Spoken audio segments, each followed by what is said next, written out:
Hello everyone, my name is Siyu. I am from Southern Illinois University at Edwardsville. Today my topic is uncountable finite homoclinic orbits related to unstable pure orbits in Lorentz system. Here is the outline. First, I will introduce the Lorentz system. Then I will implement the discrete mapping method along that system. Then I will present the applications of the periodic motions. And based on the applications, I will give illustrations for the periodic orbits and the homoclinic orbits. And finally, I will summarize this study. The Lorentz system is a classic three-dimensional nonlinear dynamical system. The differential equations is given here. The parameters sigma, rho, and beta are positive.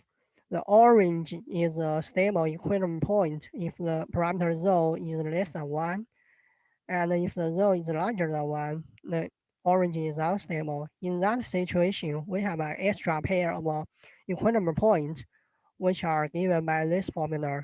If this condition is satisfied, those two new equilibrium points are stable, otherwise they are unstable.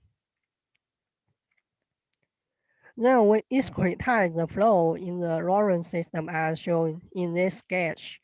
The discrete mapping Pk sends the previous node xk minus 1 to the next node xk, and the corresponding equations gk equals 0 must be satisfied.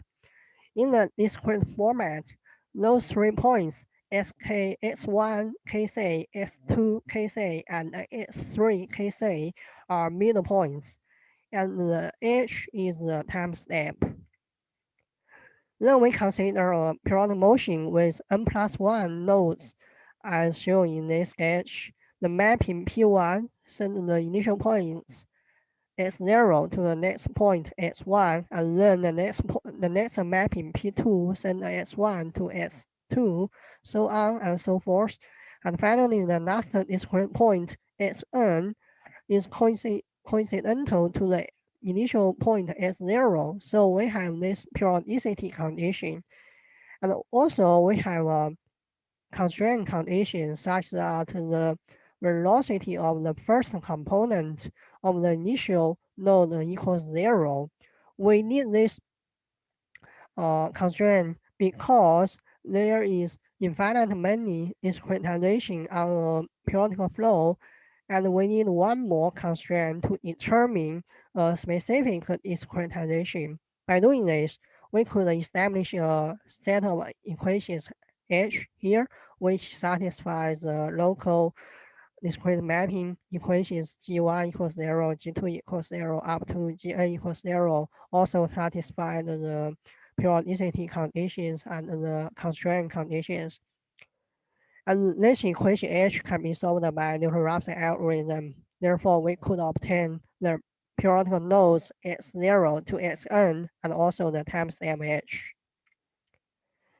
Once the periodic nodes are solved, we could analyze the stability. The stability is related to the eigenvalue of the EP matrix, which is given here. The EP matrix has a constant eigenvalue, which is 1 because the system is autonomous. If the magnitudes of the other two eigenvalues are both less than 1, the periodic orbit is stable. Otherwise, the motion is unstable.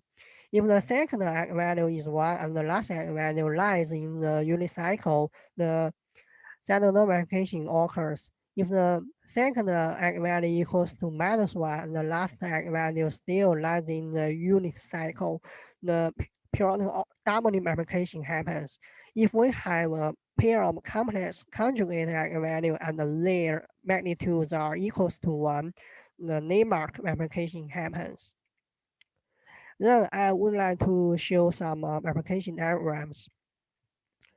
In this slide, we present the application diagram of the node displacement S1, that is the first component.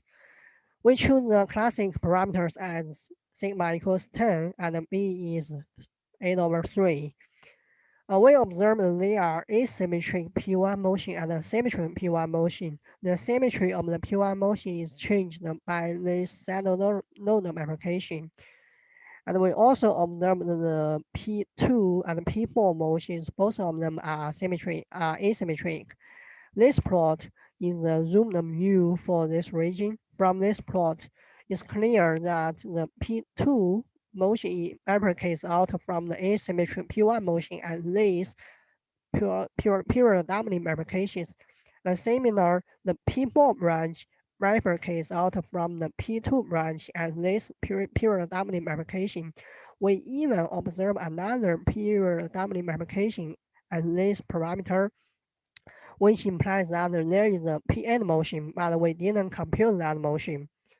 And for all these P1, P2, and P4 motions, no matter they are asymmetric or symmetric, there is always a homogeneity orbit, which is related with each of them. These critical parameters for the homogeneity orbits are labeled by the acronym HO here. Uh, what we say here clear is that these P1, P4, and P2 and P4 motions will disappear at these critical parameters.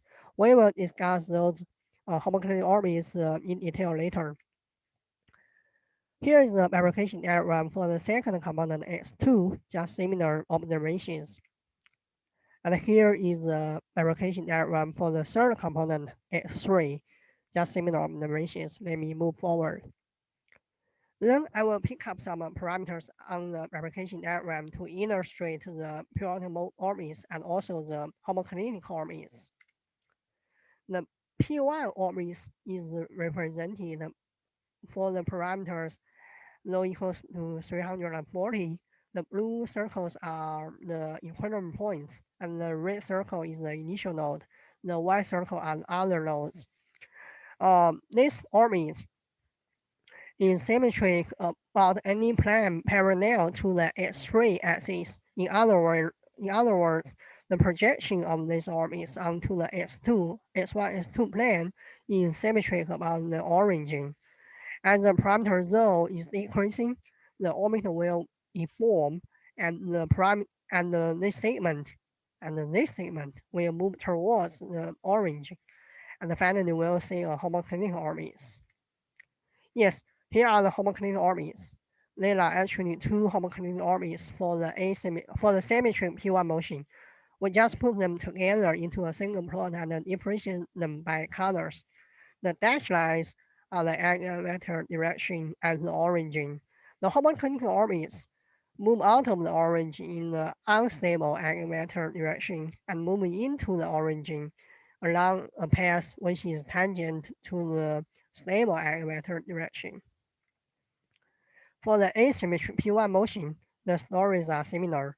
The parameters are used for this P2 motion illustration is rho equals to 270. We could easily observe the symmetry of these paired P1 orbits. Now here are the 3D views of the asymmetric P1 motions. Again, if we decrease the rho, the parameter rho, and the orbit will deform. And finally, we could observe another homogeneity orbits for this asymmetric P1 motion. Here are the homogeneity orbits projected on the S1, S2 plane. These paired homogeneity orbits are symmetric to each other.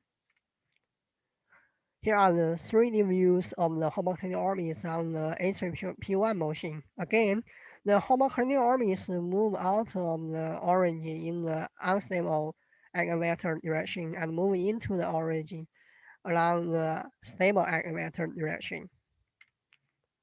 Under the parameters rho equals to 223, the asymmetric P2 motion are presented in this slide. The P1 motion has only one loop, and in this slide we clearly see that the P2 motion has two loops. So the number of the loops has been doubled by the period doubling replication. And here are the 3D views of the asymmetric P2 orbits. Similarly, we observe the corresponding homogeneity orbits for the asymmetric P2 motion. The homogeneity orbits are a pair because the motion itself is paired and asymmetric. These orbits have two loops. And then Three-dimensional view of the homogeneous for the asymmetric P2 motions are presented in this slide. For the asymmetric P4 motion, the illustration is conducted at the low equals 216. In this slide, we see that there are 4 loops. Compared to the P2 orbits, the number of the loops is doubled by the period doubling application for this P4 orbits. And in this slide are the 3D views of the asymmetric P4 orbits. The homoclinic orbits corresponding to the asymmetric P4 motions are projected on the S1, S2 plane as shown in this slide. One thing I would like to mention here is that we see only 3 curves, 3 loops. Actually, there are 4 loops. The numbers of the discrete nodes in this curve, the paired discrete nodes implies that this curve is not only one loop. Actually, in fact, there are 2 loops so close to each other that we can see any difference between them. And in this slide, we present the 3D view of the homoclinic orbits for the asymmetric P4 motions. Okay, let me summarize. First, we use the discrete mapping method to successfully develop the periodic motions in Lorentz system. And for the replication diagram, we observe that there is always a homoclinic orbit related to any periodic motion, no matter that motion is symmetry or asymmetry. And we illustrated those homoclinic orbits. Those orbits move out of the origin at an unstable eigenvector direction and move into the origin in another stable eigenvector direction. And in my belief, this approach could be extended to any autonomous dynamical system to obtain homoclinic orbits as long as those orbits exist. Okay, thank you for your time.